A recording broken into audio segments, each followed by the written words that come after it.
ඔන්න ඉතින් ඔයාලා බලාගෙන හිටියා වගේම මමයි නංගි අපේ ගමේ ලස්සන තැන්වල වීඩියෝ එකක් අරගෙන ආවා. වීඩියෝ එකත් එක්ක දිගටම එකතු වෙලා ඉන්න. අපි මුලින්ම ගියේ සංචාරකයන් පවා ආස කරන සුන්දර හික්කඩුව වෙරළ තීරයට. ඉතින් ඔයාලා දන්නවද මේ වෙරළ තීරයේ මෙතරම් ප්‍රසිද්ධ සංචාරකයන් පවා ඇදී එන්නේ එහි තියෙන සුන්දරත්වය හා කොරල් පර නිසායි.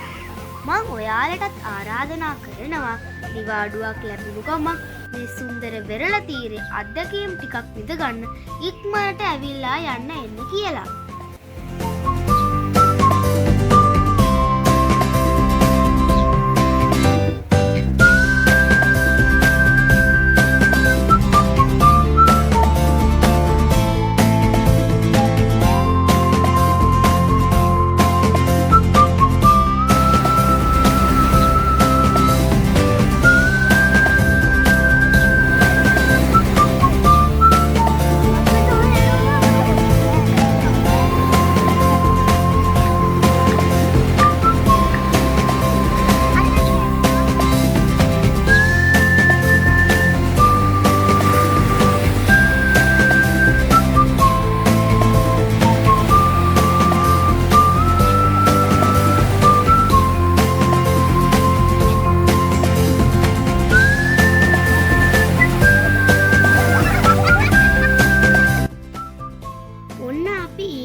ඒකට නම් මම විශේෂයෙන් ගියේ මගේ ශිෂ්‍යත්ව විභාගයට ආච්චි බාරයක් වෙලා තිබුණු නිසා.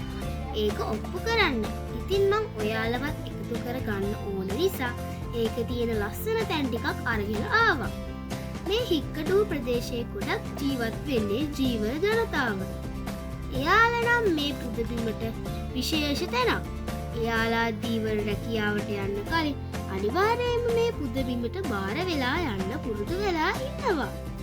ඒ වගේම මේකේ මුහුද මැද තියෙන දේවාලය ගොඩක් ખાස්කම් පවතිනවා කියලා තමයි කියන්නේ.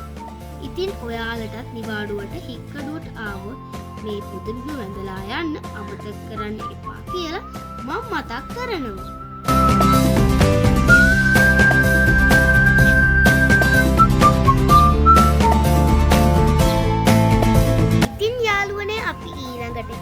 අපේ ගමේ තියෙන ළමයින් ගොඩක් ආසම තැනක් වන ළමා උද්‍යානයකට.